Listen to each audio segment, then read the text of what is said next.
como obligaciones dentro de la iglesia, como institución, sino vivir una vida que honre a Dios. Esa era la segunda pregunta que ellos hacían. ¿Y en qué hemos estado? ¿Preguntas hasta aquí? Hoy no llevamos prisa, hoy vamos despacito.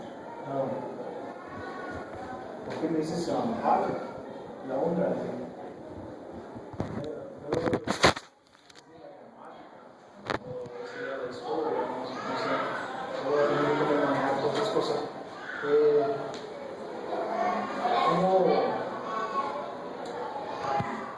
La sintonía, lo que quiero que podamos compartir con nosotros es ¿cuántos aquí tienen sus padres todavía? Todos tienen su papá, todos.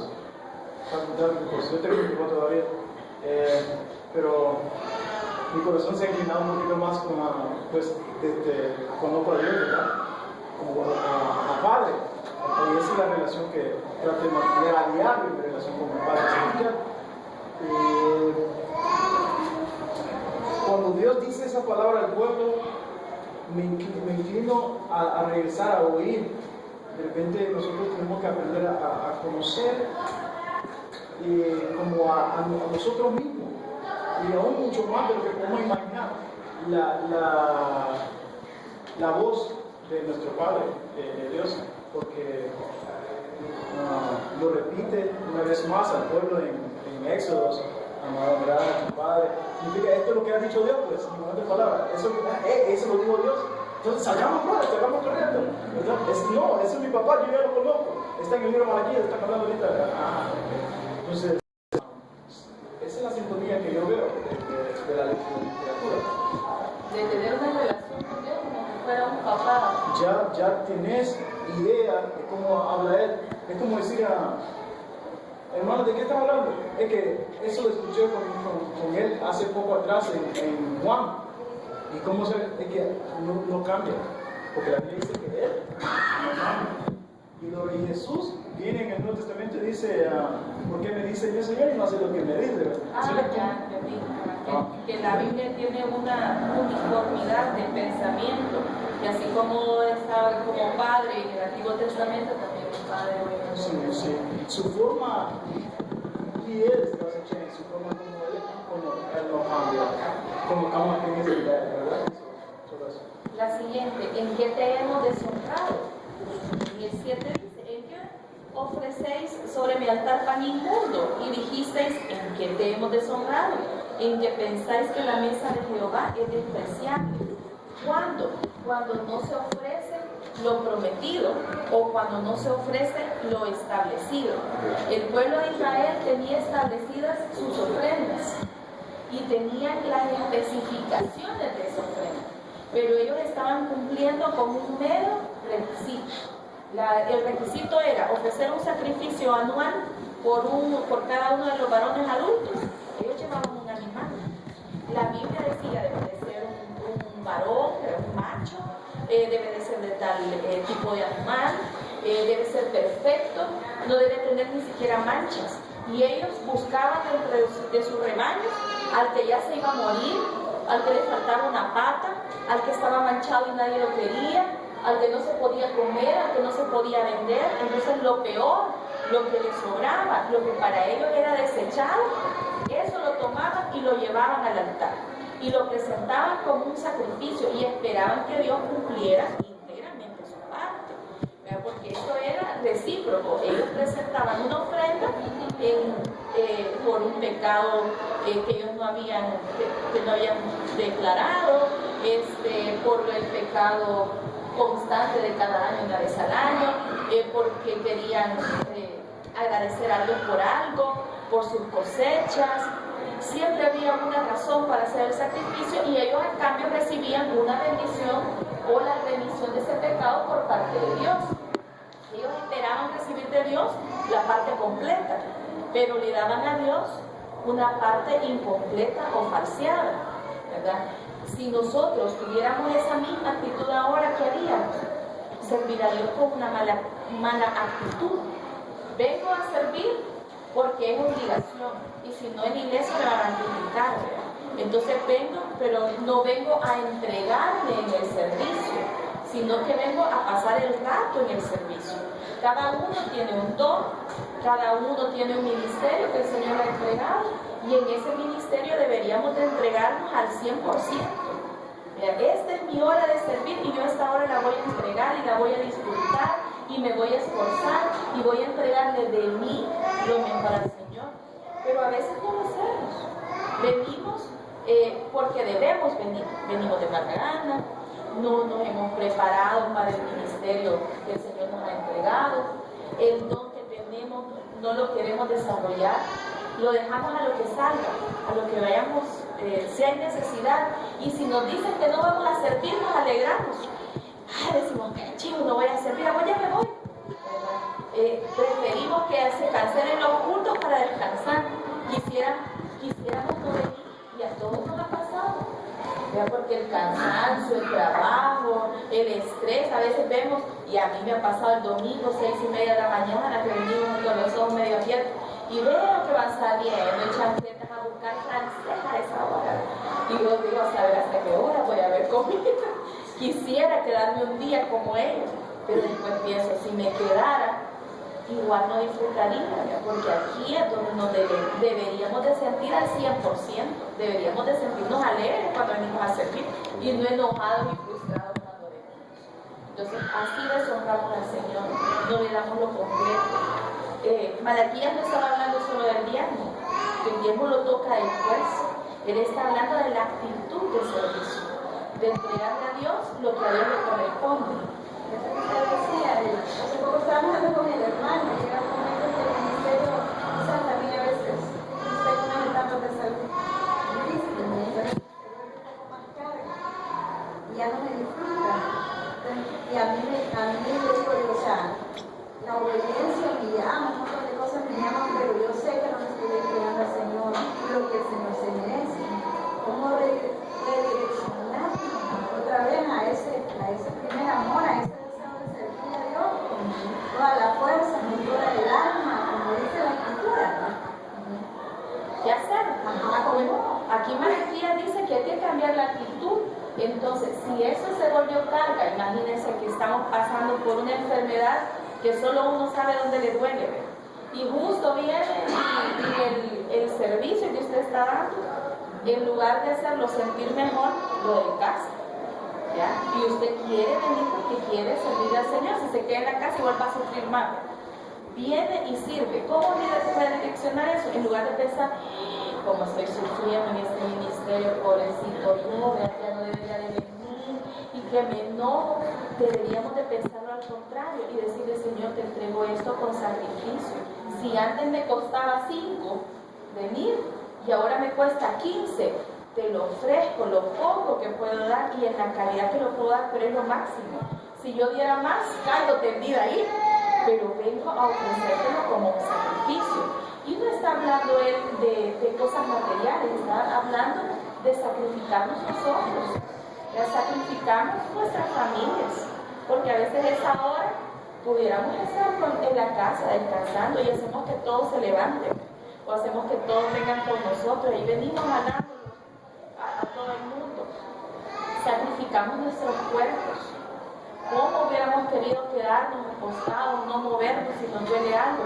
Pero aún en medio de ese sacrificio venimos a servir. Entonces no nos sintamos, ¡ay, qué barbaridad! Ya como estoy sufriendo. No, tratemos de disfrutarlo lo más posible y decir, Señor, ¿sabes qué? Esto que me cuesta, te lo doy con amor. No voy a servir como siempre te he servido, pero saber que esto es mi convicción y mi compromiso, no por la gente a la que le sirvo, no porque van a decir que porque no vine, no porque si falto me quitan, o si falto ya no me van a dejar servir en el otro punto. No, voy a venir porque amo al Señor, porque este es mi sacrificio y mi servicio para el Señor. Y entonces si redireccionamos, porque lo que nos cansa es ver a la gente y que nos hace, venimos con sacrificio, venimos cansados, venimos enfermos y nos hacen mala cara, ¿verdad? Y todavía nos exigen. Y hay gente neófita, de los nuevitos, que a veces piensan que a uno le pagan. Y entonces exigen y le dicen, si parejo le pagan.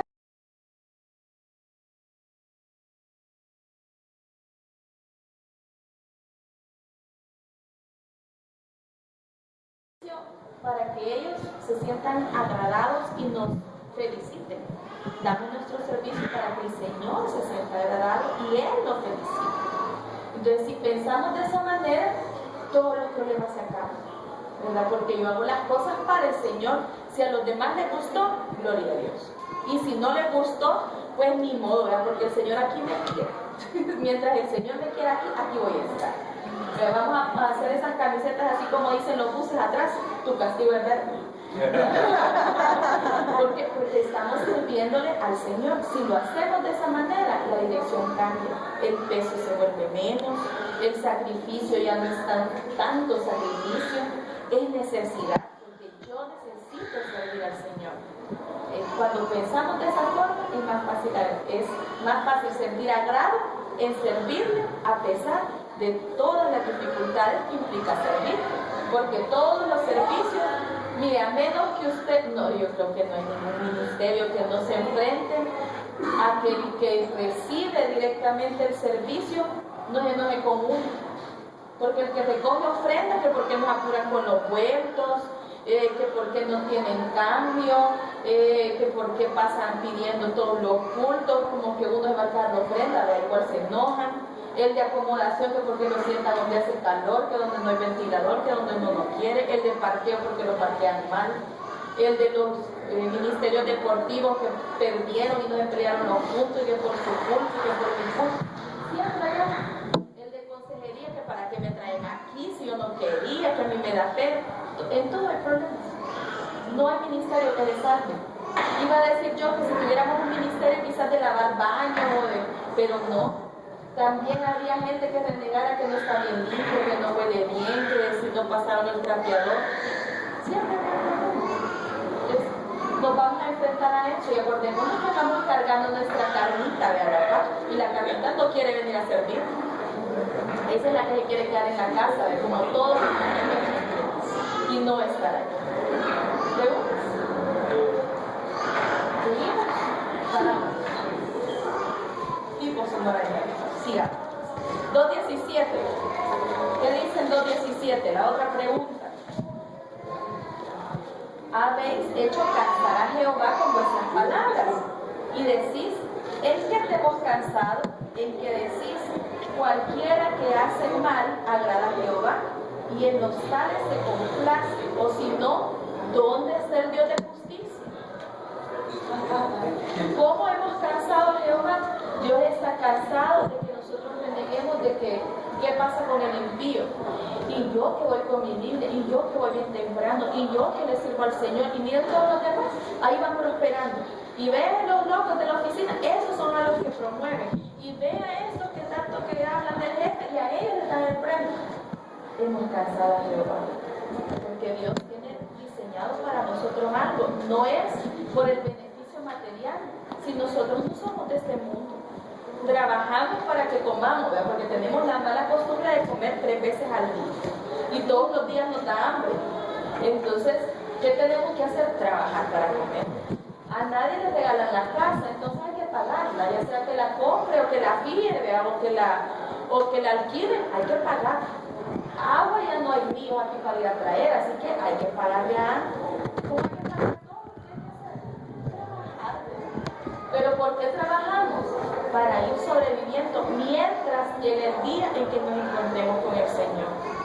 Si nosotros pensamos al revés y decimos que aquí estamos haciendo nuestros tesoros y aquí es donde tenemos todo lo que importa, entonces nos vamos a enojar porque nuestro trabajo quizás no dé el fruto del jefe de la clica, de que solo les cobra todo para ver todo lo que consigue, o del que vende droga, o del que hace negocios inadecuados, o del que vende medidas falsas, o del que se enjoya con el jefe para que lo promuevan, y el que se pone una camiseta con tal de que le den un puesto en el gobierno. Entonces, si nos podemos analizar así, pobrecitos nosotros.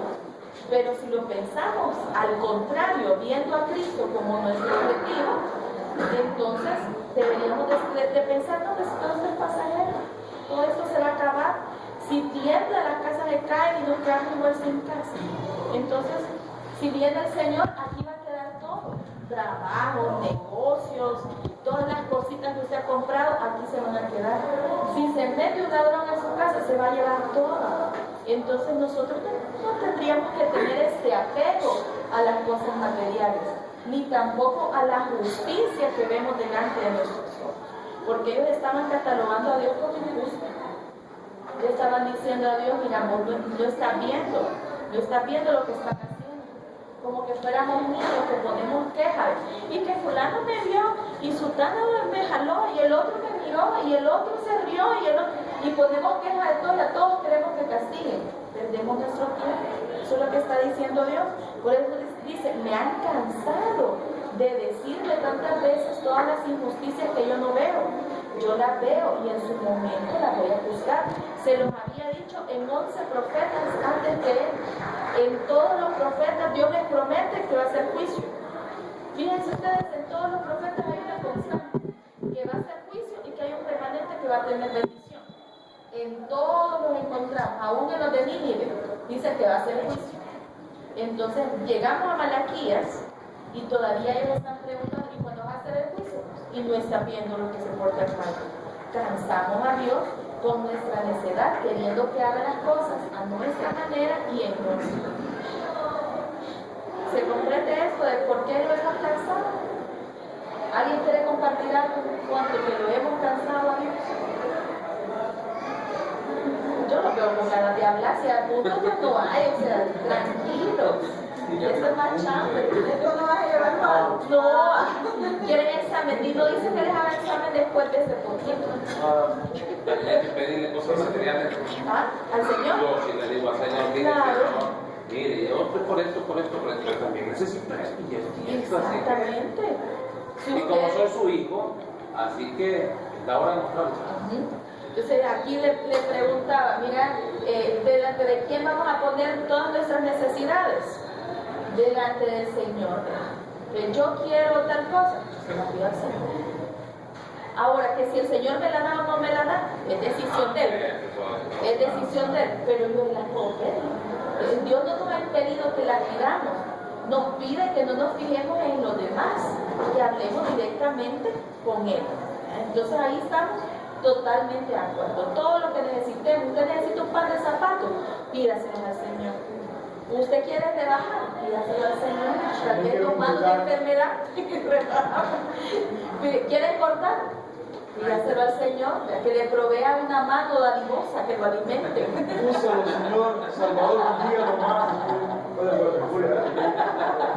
El proceso. 3:7, vale, hermano. Pensando en lo que recientemente pedimos, Ajá. dice que pedimos y no recibimos, pero a veces no recibimos, ¿por qué? La palabra también nos señala, nos demanda, pero no te manda. Por ejemplo, a Josué le dijo, nunca se apartará este libro de la ley de Dios, sino que de día y de noche meditarás en él, para que haga conforme a todo lo que en el Espíritu. Entonces era recuperar tu camino en todo lo que cuando dice, si permanecéis en mí, mi palabra permanece en vosotros, pediréis lo que queráis, y os será. O sea que es básico para nosotros, Estamos totalmente claros. Podemos pedir, pero el hermano nos agregó eso. Sí, pero hay que pedir primero bien. ¿Ya? Y segundo, hay que estar pegaditos al Señor. Porque queremos pedir, no venimos a la iglesia. No le servimos al Señor. Tenemos un terrible testimonio. No tenemos un mal testimonio, sino que tenemos un terrible y horrible testimonio. Hasta a la familia le da pena decir que venimos a la iglesia nosotros. Y si somos así, ¿cómo nos vamos a decir? Si no, como dieron a Entonces, esto lo matamos con eso del 3:7 que dice, ¿y en qué hemos de volvernos? ¿Y qué he hecho yo? Si yo siempre me porto bien. 3:7 dice, desde los días de vuestros padres os habéis apartado de mis leyes. Lo que dijimos, ¿qué le dijo a Josué? Medita de día y de noche en este libro. Y entonces, hay que hacer eso primero. Y no la guardaste, no la aprendiste, no la asimilaste, no la pusiste por obra en tu vida. Eso quiere decir no la guardaste. Volveos a mí y yo me volveré a vosotros. ¿Quién dice? Jehová de los ejércitos. Entonces está hablando en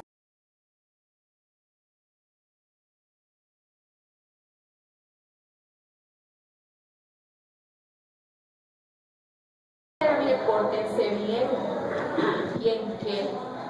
Entonces no nos portamos bien. Ellos querían sentirse que hacían lo correcto. ¿Por qué? Porque llenaban los formalismos de una religión. Iban al templo, ofrecían una ofrenda, ayunaban. Ya vimos en otro libro que ellos ayunaban. Entonces hacían todos los requisitos externos, pero no tenían una entrega sincera al Señor. Y ellos creían que Dios lo que buscaba era la manifestación externa de una religión. Y Dios no se fija. Cuando nos esforzamos por las manifestaciones externas, entonces agradamos al hombre, pero ofendemos a Dios. Y Dios quiere que nos volvamos de ese mal camino. Dios no quiere que hagamos muchas cosas. Dios no está esperando que demos 15% de diezmo. Dios no está esperando que vengamos a todos los cultos, que nos repitamos, como son 3 cultos de domingo, a los 3 obviamente, para cumplir con Dios. No, eso es para cumplir con el humano, para que el hombre nos vea, para que el hombre diga que solo aquí pasamos. Que todo lo que dice alguna autoridad, sí, tiene razón usted.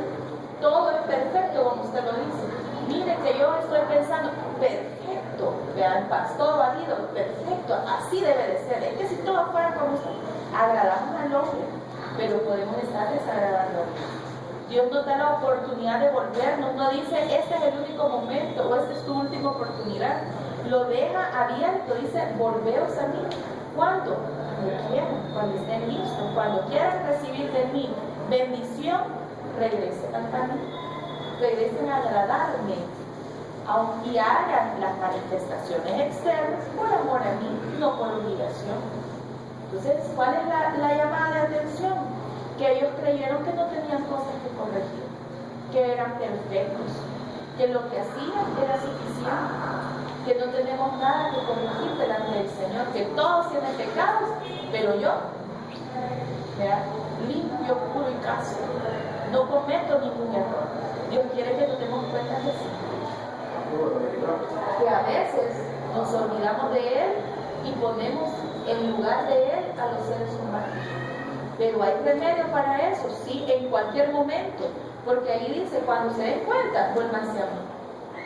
¿Y qué va a suceder? Yo me volveré a vosotros. Pero Dios no nos va a rechazar. En el instante que recapacitemos y nos demos cuenta, podemos regresar al Señor. Y el Señor va a estar listo para recibirnos.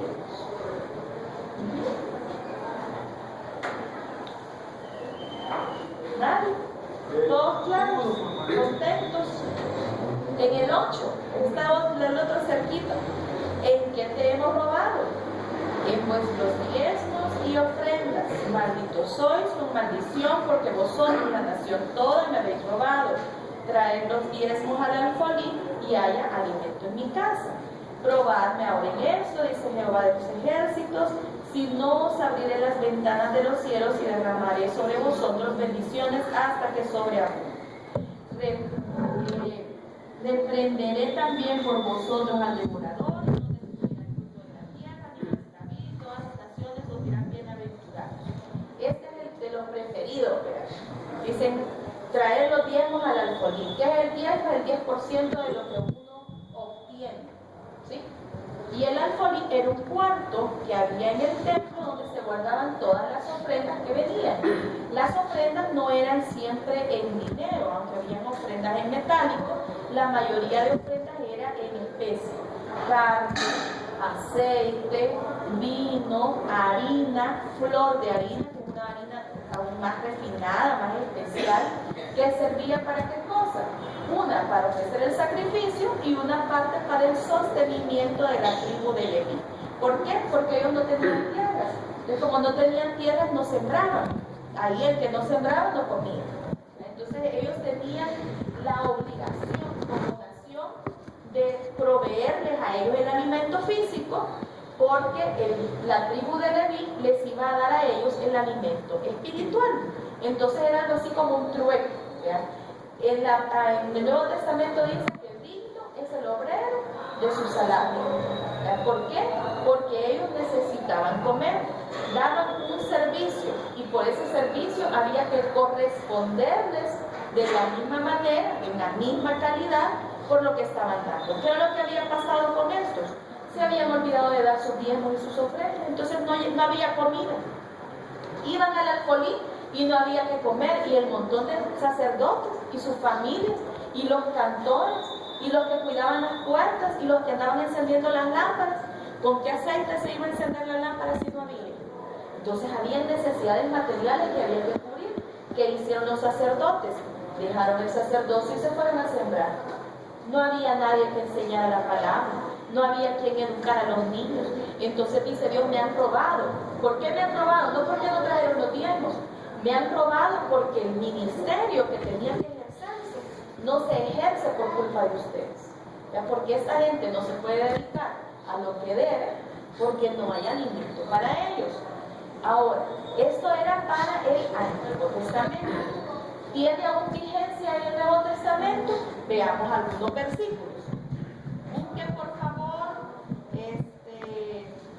el de, sí, Corintios sí, pero vamos a buscar uno de Mateo. Mateo, cuando Jesús los manda a predicar y les dice no lleven sandalias, no lleven otro bordón, no lleven otra capa. ¿Dónde está ese? Ajá.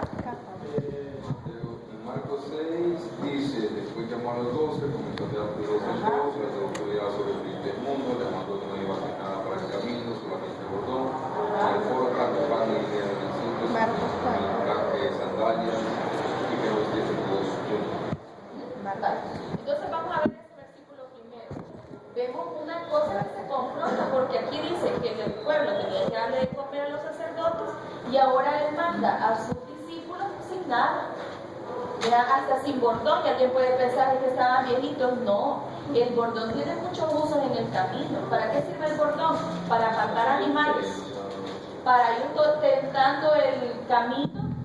Si hay tierra floja, si hay oscuridad, el bordón sirve para todo eso, para bajar fruta. Ya usted lleva su palito, baja fruta. Quiere subir un lugar muy alto, el bordón sirve para apoyarse. Quiere bajar una pendiente, el bordón sirve para frenar. Entonces todo tenía su uso. Y Jesús les dice, no lleven. Al leerlo con los otros evangelios vemos que no les dijo que no llevaran, sino que llevaran únicamente lo más indispensable, pero no llevaban dinero. ¿Cómo iban a comer entonces? Dios quería que aprendieran una lección, la misma lección que Él quiso enseñarles en el Antiguo Testamento. Vamos a dar un servicio recíproco. Ustedes dedíquense a enseñar la palabra y confíen en que las personas a las que ustedes les predican, el Espíritu Santo las redarguya para que se atrevan a dar. El cumplir con nuestras ofrendas y con nuestros diezmos hablan del desarrollo espiritual de las personas. Porque en 2 de Corintios, ¿qué dice acerca de las ofrendas? Que Dios ama. Que siembra escasamente, y que siembra generosamente, cada uno de como propuso en su corazón. ¿Por qué? Entonces, este diezmo o estas ofrendas que creemos que estamos obligados a dar, no deberían ser obligación. Deberíamos de darlo con alegría y con gozo, no con las lágrimas. El hermano que recoge ofrendas debe ver distintas caras.